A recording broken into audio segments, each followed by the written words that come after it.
நீங்கள் பார்த்துக் கொண்டிருப்பது உங்கள் விஜய்.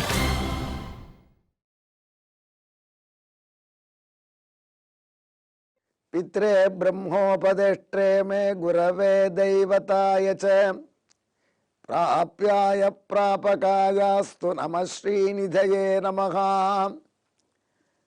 அன்புள்ள விஜய் தொலைக்காட்சி நேயர்களே, உங்கள் அனைவருக்கும் என்னுடைய இதயங்கலிந்த வணக்கங்கள். நம் உள்ளத்திலே அமைதியை நாம் சில சமயங்கள் இழக்கின்றோம். உள்ளத்திலே அமைதி எப்பொழுதும் நிலவுவதற்கு என்ன செய்ய வேண்டும்? உள்ளத்திலே உள்ள அமைதியை அபகரிப்பவர்கள் இருவர். ஒருவர் ஆசை என்று பெயர், மற்றொருவருக்கு கோபம் என்று பெயர். ஆசை கோபம் இரண்டையும் வென்று நாம் உள்ளத்திலே அமைதியை நிலைநாட்ட செய்ய வேண்டியது என்ன என்றால், அதற்கு பாஞ்சராத்திராகமங்களும் சங்கர பகவத்பாதர் அவர்களும் ஒரு அழகான வழியை காட்டுகின்றார்கள். ராமனை வழிபடுங்கள். ராமனை பார்த்தீர்களா? இந்த படத்திலே நீங்கள் பார்க்கிறீர்கள். ராமபிரானை வழிபட்டால் நாம் உள்ளத்திலே அமைதி பெற முடியும். எப்படி? ராமன் வரலாறே இதற்கு ஒரு சான்று. நம் உள்ளத்தில் உள்ள அமைதியை அபகரிக்கக்கூடிய ஆசை கோபம் என்பதையே சிம்பலாக்கி காட்டுவதாக இருக்கக்கூடிய சகோதரர்கள் இருவர். ஒருவர் ராவணன், மற்றொருவர் கும்பகர்ணன். ராவணன் ஆசை, கும்பகர்ணன் கோபம். ஆசை கோபம். ஆசை நிறைவேறாத போனால் ஆத்திரம் வருகிறது, கோபம் வருகிறது. அந்த கோபம் வருவது கூட ஒரு தப்பு இல்லை. நம் ஆசை நிறைவேறாமல் யார் தடுக்கிறார்களோ அவர்கள் மீது நாம் சினம் கொண்டால் அதையாவது மன்னிக்கலாம். ஆனால் அந்த சினம் என்பது ஆத்திரமாக எப்பொழுது மாறுகிறது? அதில் தொடர்பில்லாதவர்கள் மீது கூட நாம் கோபம் கொள்ளும் பொழுது. ஆசையினுடைய கூட பிறந்த சகோதரனாகிய கோபம் ஆகிய இருவருமாக சேர்ந்து நம் நெஞ்சிலே உள்ள சீதையை அகற்றி விடுகிறார்கள், அமைதியாகிற சீதையை. நாம் இதில் ஆசை வைக்கலாம், இதில் ஆசை வைக்கக்கூடாது என்று பகுத்து அறிந்து எதிலே ஆசை வைத்தால் நியாயமோ அதிலே ஆசை வைக்கும் பொழுது அந்த ஆசையை நாம் பெறுவதற்கு சாத்விகமான முறையிலே முயற்சி செய்யும் பொழுது இப்படி ஆத்திரம் வருவதற்கு கூட வாய்ப்பு குறைச்சல், நம் உள்ளம் அமைதியை இழப்பதற்கு சான்ஸும் குறைச்சல். ஆகையினால ராமபிரான் கையிலே உள்ள பானங்கள் ஆகிற பகுத்தறிவை நமக்கு கொடுத்தும் ராமபிரான் இது தகுந்த ஆசை தகாத ஆசை என்று பகுக்கக்கூடிய தன்மையை நமக்கு அளிப்பான். எனவே ராமனை வழிபட வேண்டும். இந்த அமைதியாகிறவள் சீதை என்று சொல்கிறோமே, அதற்கு காரணம் என்ன என்றால், சீதை தேவியிடம் இந்த ஆசை ஆத்திரம் போன்ற கெட்ட பண்புகள் எதுவும் கிடையாது. ஆகையினால்தான் ஆசை ஆத்திரம் அகன்ற இடத்தில் அமைதி சீதை இருப்பாள். மோகம் என்கிற காட்டிலே ராமன் என்கிற ஜீவாத்மாவிடமிருந்து சீதை என்கிற சாந்தியை ராவணன் என்கிற ஆசை பிரித்தது. அவனுக்கு துணை ஆத்திரம் வந்தபொழுது துணை செய்தது கும்பகர்ணன். அவர்கள் இருவரையும் தன்னுடைய பகுத்தறிவு என்கிற பானத்தினாலே அழித்து சீதையாகிற அமைதியை மீண்டும் ராமன் பெற்றான் என்று ராமாயணத்தை புரிந்து கொள்ள வேண்டும் என்று பகவத்பாதர்கள் ஒரு ஸ்லோகத்திலே ராமாயணத்தை நமக்கு சுருக்கமாக காட்டியிருக்கிறார்கள் என்று முன்னே குறிப்பிட்டேன். இதை நண்பர் ஒருடன் சொன்னபொழுது நண்பர் சிரித்தார். ஏன் சிரிக்கிறீங்கன்னு கேட்டேன். நண்பர் சொன்னார், என்னங்க இது, சீதை என்பவள் ஆசை ஆத்திரத்துக்கு அப்பாற்பட்டவள்னு சொல்றீங்க. உண்மையிலே சீதையினுடைய ஆசையினால தாங்க ராமாயணமே வந்தது. சீதை அமைதியாக இருக்கக்கூடியவள்னு சொல்றீங்க. ஆனால் சீதாதேவி ஒரு மாயமான் மீது ஆசை வச்சா. பாருங்க படத்துல, அந்த மான் எனக்கு வேண்டும் என்று மாரீச்ச மாயமான் மீது சீதாதேவி ஆசை வைத்தாள். அது தகாத ஆசை. பொன்மான் வேண்டினாள். ஒரு பொன்மான் இருக்குமா இல்லையா என்ற பகுத்தறிவை கூட, ராமனுக்கு இருந்த பகுத்தறிவை கூட அகற்றினாள் சீதை. அதை பிடித்து தர வேண்டும் என்று கேட்டாள். அதற்காக ராமபிரான் அகன்ற செல்ல வேண்டி வந்தது. அதன் பிறகு உங்களுக்கு ராமாயணம் தெரியும். அந்த மாரீச்சமானை ராமபிரான் துரத்தி சென்று கடைசியில் அது உயிருடன் பிடிக்க முடியாது என்ற நிலையிலே அதை வீழ்த்தினான், அம்பு செலுத்தி அதன் தோலையாவது கொண்டு செல்லலாம் என்று. அப்படி வீழ்த்தப்பட்ட வேளையிலே அந்த மாரீச்சன், மான் வேடத்தில் வந்திருந்த மாரீச்சன், சீதே லக்ஷ்மணா என்று கதறியது ராமன் குரலிலே. வனத்திலே அந்த எங்கோ ஒரு மூலையில் அந்த மான் சீதா லக்ஷ்மணா என்று சீதையும் லக்ஷ்மணனையும் உதவிக்கு அழைத்து கூப்பிட்ட குரல் பர்ணசாலையில் இருந்த பிராட்டி சீதாதேவியின் காதிலே விழுந்தது. சீதை உடனே லக்ஷ்மணா, அண்ணனுக்கு ஆபத்து, போ என்று லக்ஷ்மணனுக்கு கட்டளையிட்டாள். இளைய பெருமாள் அகலவில்லை. அவர் சொன்னார், இது ஏதோ அரக்கர்கள் செய்யக்கூடிய மாயம்மா. எங்கள் அண்ணா ஒருபோதும் இன்னொருவரை உதவிக்கு கூப்பிட மாட்டார். அவர் மற்றவருக்கு உதவி செய்தே பழக்கப்பட்டவர். அபயம் கொடுக்கக்கூடிய ஆண்தகை. அவர் அங்கிருந்து எனக்கு உதவி செய்ய நீவா சீதே, நீவா லக்ஷ்மணா என்று கூப்பிடுவது அவர் இயல்புக்கு மாறானது. இதில் ஏதோ வஞ்சனை இருக்கிறது என்று எவ்வளவோ எடுத்து சொன்னார். ஆனாலும் சீதை கோபித்து கொண்டாள். நீ இப்பொழுதே போகவில்லை என்றால் நான் உயிரை மாய்த்துக் கொள்வேன். நீ என்னிடம் உள்ள தகாத ஆசையினாலே இப்படி அண்ணனுக்கு ஆபத்து வரும்பொழுது அசையாமல் இருக்கிறாய், அல்லது பரதன் உன்னை அனுப்பி வைத்திருக்கிறான் என்றெல்லாம் குற்றங்களை, பழிகளை லக்ஷ்மணன் மீதும் பரதன் மீதும் சுமத்தி ஆத்திரத்தை காண்பித்தாள். மார்பை அடித்து கொண்டாள், அலறினாள். அதன் பிறகு லக்ஷ்மணனால் இங்கே இருக்க முடியவில்லை. எனவே லக்ஷ்மணன், போகிறேன் அன்னையே, இந்த கோட்டை மட்டும் தாண்டாது என்று ஒரு கோடையிட்டு சென்றான். லக்ஷ்மணன் போட்ட கோடை நீங்கள் பார்க்கலாம் இந்த படத்திலே. இப்படி சீதாதேவியினுடைய ஆசை ஆத்திரம் இரண்டினுடைய பயன் என்ன?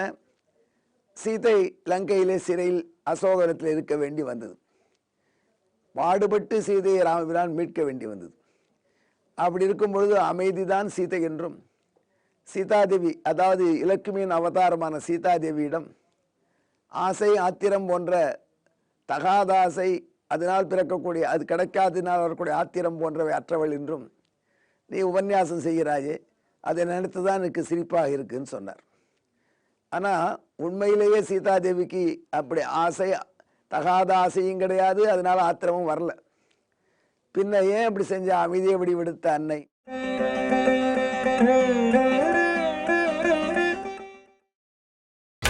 நீங்கள் பார்த்துக் கொண்டிருப்பது உங்கள் விஜய். உலகுக்கு ராமாயணம் கிடைக்க வேண்டும், அதே ராமாயணத்தினாலே மக்கள் திருந்த வேண்டும் என்று நமக்கு பாடம் புகட்டுவதற்காக தான் அப்படி ஆசைப்பட்டது போலவும் தான் அப்படி ஆத்திரப்பட்டது போலும் அன்னை நடித்தாள். அது பாடம் புகட்ட. அவள் எப்பொழுதும் அன்னை தான். இதை லக்ஷ்மணனே மிக அழகாக சொல்கிறார். போஜ ராமாயணத்திலே, போஜ சம்பு என்கிற சம்ஸ்கிருத ராமாயணத்திலே சீதாதேவி லக்ஷ்மணனை கடிந்து கொண்டு லக்ஷ்மணன் மீதும் பரதன் மீதும் பழிகளை சுமத்தி பேசிய பொழுது அங்கிருக்க முடியாமல் அகலத் தொடங்கிய லக்ஷ்மணன் சீதையிடம், நீ என்றுமே எனக்கு அன்னை தான் என்று ஒரு வார்த்தையை சொல்கிறான். எனக்கு 3 அன்னைகள் உண்டு அன்னையே. என்னுடைய அன்னை சுமித்ரை, அவளை விட ராமனை ஈன்றெடுத்த அன்னையினுடைய கையிலே தான் நிறைய தடவை சாப்பிட்ருக்கேன் ராமனோட. அப்படி ஊட்டி வளர்த்த அன்னை கௌசல்யை, என்னை ஈன்றெடுத்த அன்னை சுமித்ரை, ஊட்டி வளர்த்த அன்னை கௌசல்யை, அவர்கள் இருவரின் சின்னமாக இத்தனை ஆண்டுகள் இந்த வனத்திலே நீங்கள் இருந்தீர்கள். நான் உங்களிலே கௌசல்யை பார்த்தேன், சுமித்ரையை பார்த்தேன். அப்படி அன்னையாக இருந்த தாங்கள் இப்பொழுது சிறிய அன்னை, எங்கள் சித்தி கைகேயியாகவும் இருக்கிறீர்கள். ஆக நீங்கள் என்றுமே அன்னைதான் என்று சொல்லி விடைபெற்று கொண்டான் என்று கவிஞன் பாடுகிறான். அதிலே நமக்கு ஒரு செய்தி இருக்கிறது.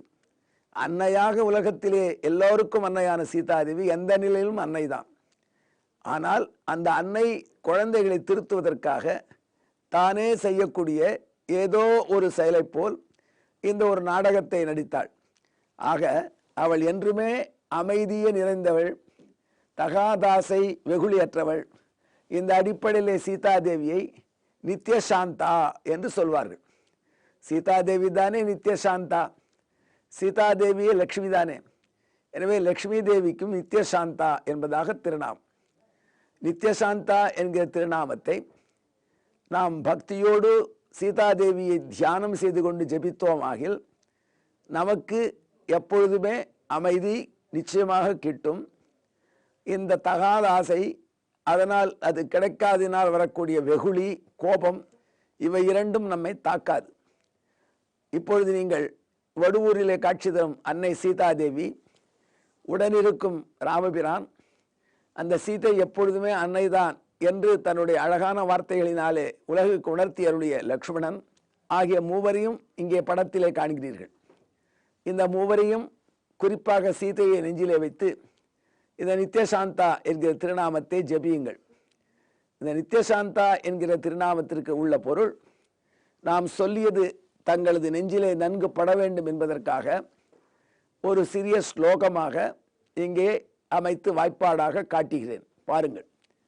காமோ ந கோபோ பவிதா ரமாயாக தோஷப்பிரதோ ஹேயகுணௌ கதாபி தேனாஸ்தி சாந்தா சததம் ததச்ச சா நித்யசாந்தேதி பிபர்த்தி நாம. காபமோ கோபமோ, அதாவது ஆசையோ வெகுளியோ, சீதாதேவிக்கு யாருக்குமே தோஷத்தை கொடுக்கக்கூடிய கெட்ட குணங்கள், அவைகள் சீதாதேவிக்கு, லக்ஷ்மி தேவிக்கு, அன்னைக்கு என்றுமே கிடையாது. அவள் எப்பொழுதுமே சாந்தை.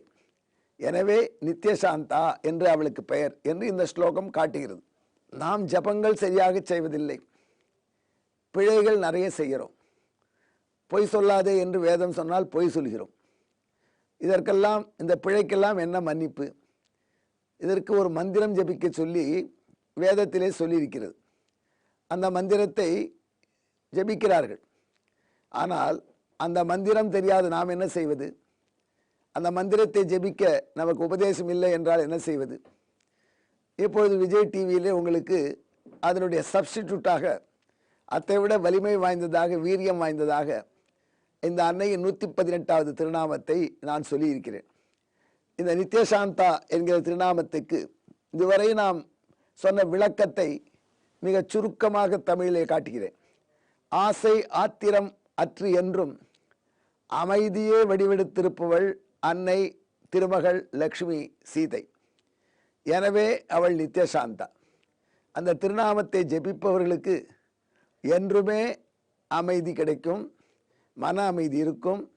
அவர்கள் மனத்திலே ஆசை வெகுளி போன்றவைகள் குழப்பத்தை உண்டாக்காது. தகுந்த ஆசைதான் படுவார்கள், தகாத ஆசைகள் அவர்களை தாக்காது என்று சொல்லி என்னுடன் சேர்ந்து இந்த திருநாமத்தை ஜெபியுங்கள். சீதாதேவியை நினைத்து கொண்டு என்று சொல்லி உங்களுக்கு இந்த மந்திரத்தை மீண்டும் ஒருமுறை சொல்கிறேன். எங்கே? என்னுடன் சேர்ந்து ஜெபியுங்கள். நித்யசாந்தாயை நமஹா.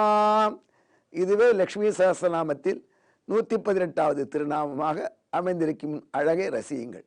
நன்றி, வணக்கம்.